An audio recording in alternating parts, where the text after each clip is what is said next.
She pulled up in a Mercedes hours after my grandfather died and told me to pack my kids and leave. The car wasn't even in park yet. That's what I keep coming back to, even now. The gravel was still settling under those tires. That slow, expensive crunch of a Mercedes S-Class doing what it was built to do, which is make everything around it feel cheap, and she was already stepping out, heels first. That precise, deliberate click, click, click across the driveway like she was arriving at a real estate showing, not her father's funeral. My grandfather had been dead for less than 6 hours. I was standing on the porch of the farmhouse, his farmhouse, the one I'd been running for the better part of 7 years, with mud on my boots and coffee I hadn't touched growing cold in my hand. I'd spent the morning making phone calls, letting people know, canceling his Sunday delivery from the feed store, sitting in his chair for about 30 seconds before I had to stand back up because it felt wrong, like wearing a dead man's clothes before they're washed. And then I heard tires on gravel. Aunt Diane stepped out of that car in cream-colored heels that probably cost more than what I paid for my F-150 when it was new. She had on sunglasses. In November. The kind of glasses that aren't about the sun. She didn't look at me for a long moment. She looked at the farm, the acreage, the barn, the tree line, the way the fields rolled out toward the creek. She looked at all of it like she was taking inventory, like she was already measuring it for something. Then she looked at me. Pack your kids, she said. 3 days. She still didn't say my name. I stood there holding that cold cup of coffee and I didn't say a word. Not because I was scared, though my jaw had gone tight and my stomach had dropped into somewhere around my boot soles. Not because I agreed with her. I didn't say anything because my grandfather had raised me to understand that some conversations aren't worth having at a graveside. I nodded. Once. And she smiled. That smile. Thin, controlled, perfectly shaped by decades of getting exactly what she wanted from exactly the people she'd decided didn't matter. She thought I was folding. She thought she'd already won. I let her think it. What she didn't know, what I didn't even fully know yet, was that Harold Eugene Calloway had spent the last 4 months of his life planning for precisely this moment. While Diane was in her Boca Raton condo ignoring his calls, my grandfather was driving himself to a law office in Murfreesboro, barely able to walk without stopping to catch his breath, signing documents with a hand that still held the pen like it had once held a tractor wheel. He didn't tell me. He didn't tell anyone. He just did it. Let me tell you about Harold. He was born on that land in 1941, grew up knowing every fence post and stone wall on the property the way other kids know the layout of their school hallways. His father farmed it before him, and his grandfather before that. 83 acres in the middle of Middle Tennessee, the kind of place where the soil has a smell you don't get anywhere else. Dark and mineral and alive in a way that you notice every spring when everything turns over. He married my grandmother Elaine in 1967. She died when I was 11, and I think some part of him never fully breathed right after that, but he kept going. That was Harold. He kept going. My mother was his daughter, his other daughter, the one who stayed. She died in a car accident when I was 19, and Harold didn't hesitate. He said, "You're here. You stay." Not a question. Not even really a statement. Just a fact. The way weather is a fact. I moved into the farmhouse. I started learning. By 23, I was running the hay operation mostly on my own. By 27, I'd taken on the cattle side too. Learned to work with the Hendersons 2 farms over. Figured out the equipment leases. Started reading soil reports and weather data like other people read the news. I married Jessica when I was 28. We built a life there. 3 kids. Owen, who's 10 now. Lily, who just turned 7. And Caleb, the youngest, who just started losing teeth. We're not rich. We drive used vehicles and we eat what we grow and we work from before the sun comes up. But we're real. And that farm is home in a way I don't have words for. Diane left when she was 18. That's not a judgment, just the math. She left, she built a career in commercial real estate, she married well and divorced better, and she came back to that farm maybe 6 or 7 times over the following 40+ years. Holidays mostly. Sometimes not even then. She had a way of calling Harold that seemed generous on the surface. She called often enough that she could say she called, but if you actually tracked those conversations, she was always busy, always about to do something, always a little distracted. Harold noticed. He didn't say much about it, but he noticed. The last 2 years of his life, when his heart started giving him trouble and he needed more help, she came back twice. 2 visits in 24 months. I'm not saying she's a monster. I don't know what's in her heart. What I know is what I saw. What I saw was my grandfather sitting in his chair in the evenings, listening to the radio. A man who had everything and nothing, who was the best version of a human being I'd ever personally encountered, waiting for a phone call that only came when it was convenient. And I saw him, without complaint, making plans. The first time I noticed something was different was about 5 months before he died. He started asking me questions he'd never asked before. Things like, if something happened to me, do you know where the deed is kept? And, you remember that insurance policy? The one in the gray folder in the study? He'd always been organized. Harold ran that farm like a small corporation, every document filed and dated. But there was a specificity to the questions now, a deliberateness that I registered without quite naming. One afternoon in August, I came in from the south field and found him at the kitchen table with his reading glasses on, going through a thick folder of papers. He didn't hide it when I walked in, but he did close the folder, calmly, the way you close something that's yours and doesn't need explaining. I asked if he needed anything. He said no. He said he'd been getting things in order. I told myself it was nothing. Old men got their affairs in order. It was responsible. It was exactly the kind of thing thing Harold would do. I let it go. 3 weeks later, I drove him to a doctor's appointment, his cardiologist, Dr. Patricia Ewan at Vanderbilt Heart and Vascular, and in the waiting room he said, almost to himself, "I want you to know I'm not leaving you with a mess." I looked at him. He was looking at the fish tank they have in that waiting room, the big saltwater one with the clownfish. Kids always love it. "Harold," I said. "What are you talking about?" "When it's time," he said. "You'll understand." He didn't say anything else about it. Dr. Ewan came out. They went back. I sat in the waiting room for 40 minutes reading a magazine from 3 months ago and telling myself he was just being a thoughtful old man. He was. He was also being something more than that. He died on a Tuesday peacefully, in his own bed, which was the only way he would have accepted going. I was with him. I held his hand. If you've ever been with someone in that last stretch, you know how quiet it gets. Not an uncomfortable quiet, but a settling, like the house itself is breathing slower. I called Diane from the kitchen 15 minutes later. She answered on the 3rd ring. She said she was sorry. She said she'd come as soon as she could. She said it the way you say you'll come to something you've already decided how long you'll stay. She was there by noon the next day. I've walked you through what happened on that porch. What I haven't told you is what came after. The next 3 days were the strangest of my life. I was going through grief the way you do when it's someone you loved the way I loved Harold. Quietly, physically, in sudden waves you don't see coming. I'd be fine, and then I'd walk past his chair, and my chest would close up. Jess was incredible. Owen and Lily understood it in the limited but real way that kids understand these things. Caleb kept asking when great-grandpa was coming back from sleeping, and through all of it, Diane was there, making herself comfortable in the house, calling people on Harold's behalf without asking me, opening closets, walking through the barn with her phone out, taking pictures. I said nothing. I watched. The will reading was scheduled for the following Monday. Margaret Holbrook at the county clerk's office had contacted us. Harold's primary attorney was a man named James Ethan, who'd handled his affairs for going on 30 years out of a small office on the square in Murfreesboro. Jess and I drove over together. Diane pulled up in the Mercedes 2 minutes late, dressed like she was closing a commercial transaction, which I suppose she thought she was. We sat across from each other at a long table that smelled like old wood polish and lemon. James Ethan sat at the head. He was 60-something, had been a country lawyer his whole career, and had zero interest in theater. He opened his folder with the same energy you'd use to open a utility bill. "Before we get into the will itself," he said, "there's a prior instrument that supersedes it in terms of the primary asset." Diane tilted her head. "Meaning, Harold placed the farm into an irrevocable trust 3 weeks before his death," James Ethan said. "By the time of his passing, that trust was already fully executed and recorded with the Rutherford County Register of Deeds." I felt my breath go very still. Diane smiled, patient, like this was a small administrative confusion she'd be happy to straighten out. "I'm sorry," she said. "He placed it into a trust? The farm cannot be inherited," Ethan said. "In the conventional sense, it doesn't pass through the will. Nathan is the designated trustee. He has full operational authority and residential rights in perpetuity, subject to the terms of the trust." A full 4 seconds passed. "That's impossible," Diane said. Her voice was still smooth, still controlled. "He was confused. He was sick.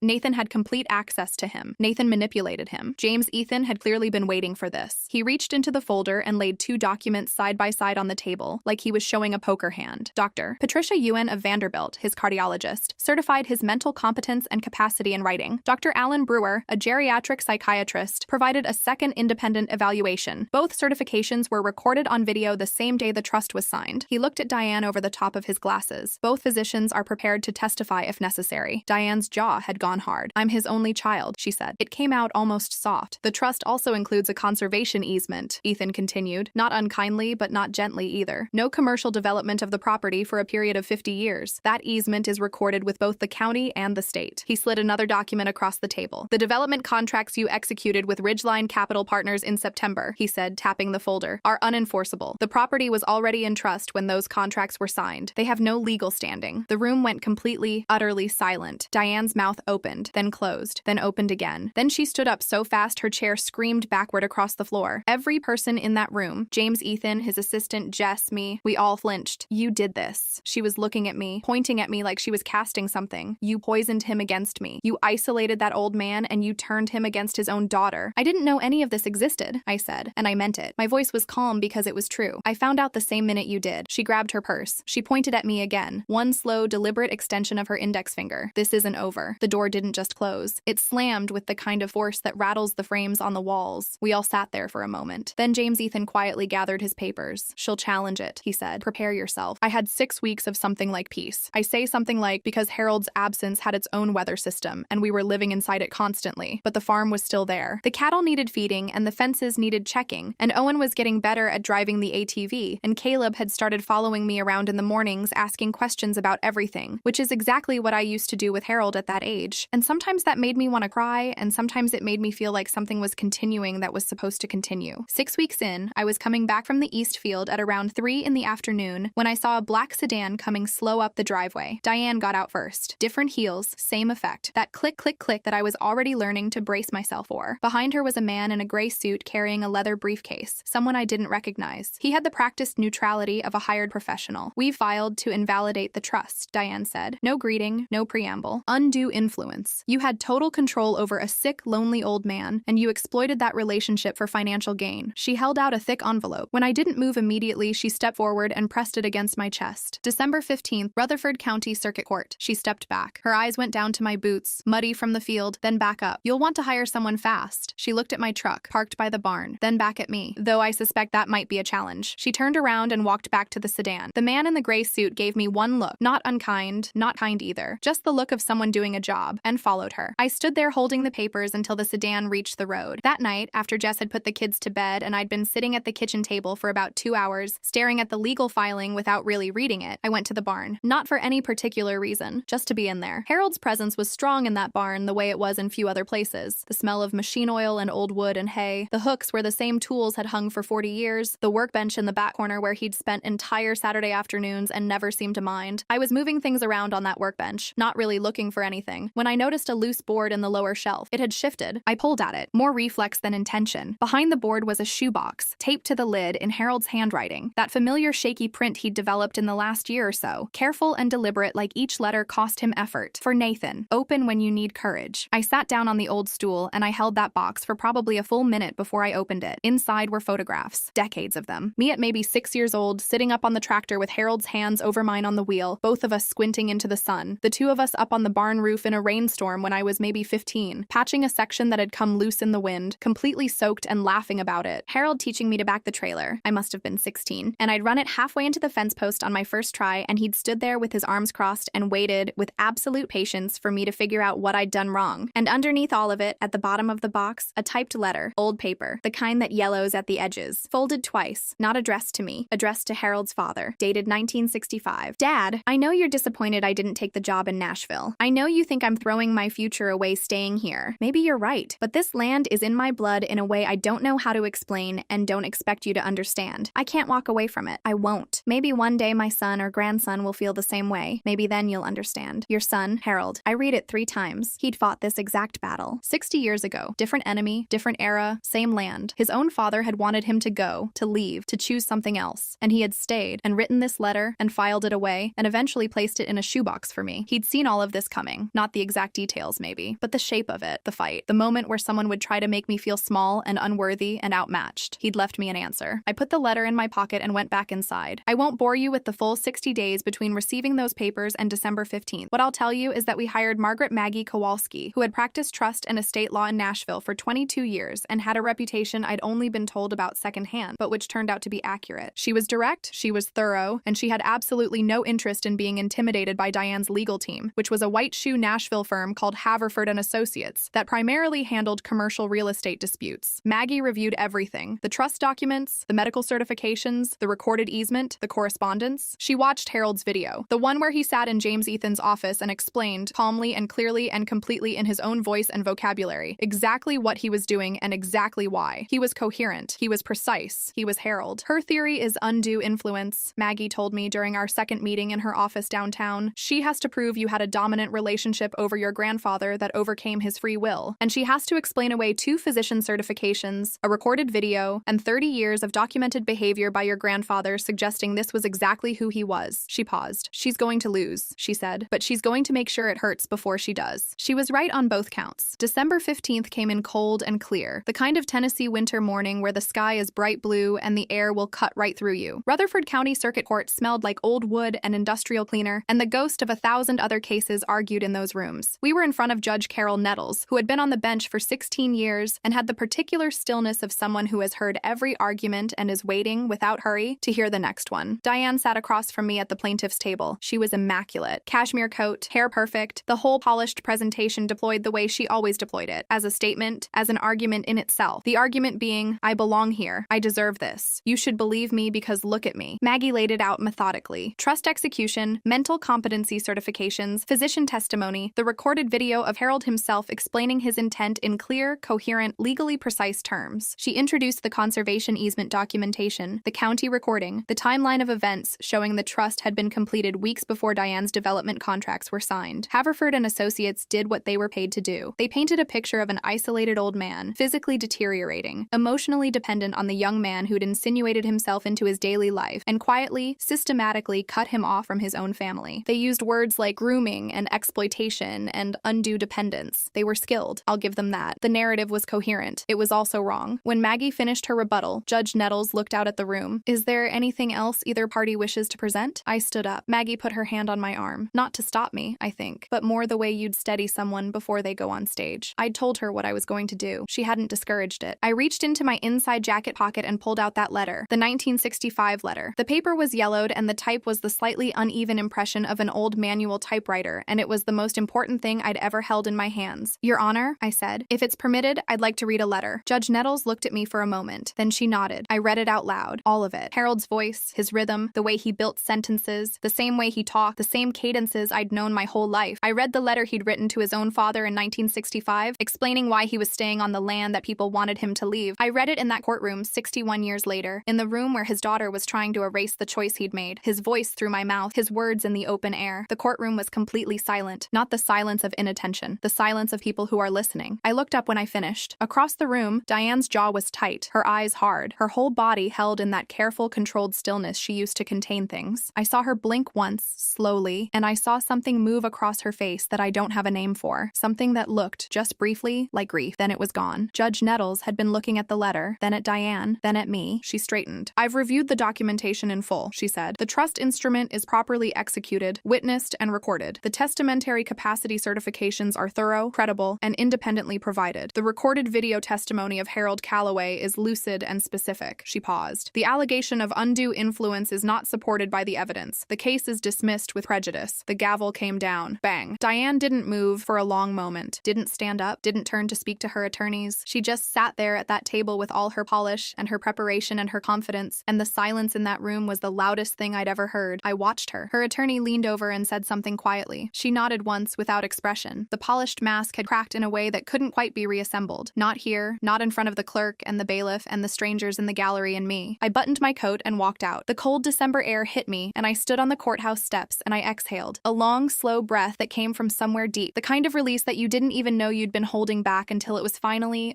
allowed to leave your body. My phone buzzed. Unknown number. I almost didn't open it. Then I did. 3 words. Check your mail. I looked up. Across the parking lot, in a black sedan idling at the far edge, Diane sat behind the wheel, engine running. She wasn't crying. She wasn't furious. She was watching me through the windshield with an expression I'd never seen on her face in my life. Not anger, not defeat, not that polished I've already won confidence. Something colder. Something that looked almost like calculation, stripped of every pretense. She pulled away, slowly, like she had nowhere to be and wasn't rushing to get there. I stood on those courthouse steps for a long moment, the letter still in my coat pocket, my breath fogging in the cold air, watching that sedan until it turned out of the lot and disappeared. I checked the mail that afternoon. Inside the box was a single envelope, no return address, handwritten, postmarked 4 days ago. My name on the front in handwriting I recognized immediately because I'd spent years watching it form. Harold's hand, the shaky, deliberate print of the last year of his life. My hands were not entirely steady when I opened it. Inside was a single index card. At the top, for when it's over. Below that, just a few lines. Nathan, if you're reading this, you held on. I knew you would. You always did. There's one more thing. Ask James Ethan about the secondary instrument. He'll know what to do. You earned it. All of it. Grandpa, I called James Ethan the next morning. He wasn't surprised to hear from me. He said, I wondered when you'd call. The secondary instrument, it turned out, was a separate document Harold had drafted during the same period as the trust. A letter of instruction, not legally binding in itself, but attached to a fully funded educational account for my 3 children, held separately from the farm trust, beneficiary designated to Owen, Lily, and Caleb in equal shares. Harold had funded it from a savings account Diane didn't know existed, accumulated over decades of quiet, consistent, small-town frugality. He'd thought of everything. He'd always thought of everything. I want to tell you what it's like now, because you followed me this far, and you deserve to know. The farm is the same farm. The Southfield needs work in the spring. The cattle are fine. Owen drives the ATV like he was born to it, which he was. Caleb follows me everywhere, asking questions about everything, and I answer every single one of them the way Harold answered mine, with patience and without hurry, because that's what the land teaches you if you let it. Jess and I have a life that isn't easy but is real, and at the end of every day I sit in Harold's chair, my chair now, and I listen to the sounds of the farm settling and the kids winding down, and I know exactly where I am. Diane didn't appeal the ruling. I found out through James Ethan Nathan, about a month after December 15th, that Ridgeline Capital Partners had terminated their relationship with her. The development contracts, the ones Harold's trust had made worthless, had apparently been a substantial part of her planned commission for the year. Her professional situation became complicated. I don't know all the details, and I didn't seek them out. What I know is this. My grandfather drove himself to a law office when he could barely walk. He signed documents with a trembling hand and spoke clearly into a camera, and buried a shoebox in his workshop and mailed an envelope 4 days before he died. He did all of that quietly, without telling me, because he wanted me to know that I wasn't alone. I think about that letter he wrote in 1965, the one addressed to his father, the one he kept for 60 years and put at the bottom of a box labeled for when you need courage. He'd fought his own version of this battle. He'd stayed when people wanted him to leave, and then he'd spent the rest of his life turning that land into something worth protecting, and then he'd protected it one more time, from the inside, in the months before he died. That's Harold. I keep the 1965 letter in a frame in the kitchen now. Some mornings I look at it when I come downstairs, before the kids are up, before the day starts, in that quiet hour when the farm is just beginning to wake. This land is in my blood, he wrote. Maybe one day my son or grandson will feel the same way. Grandpa, I do.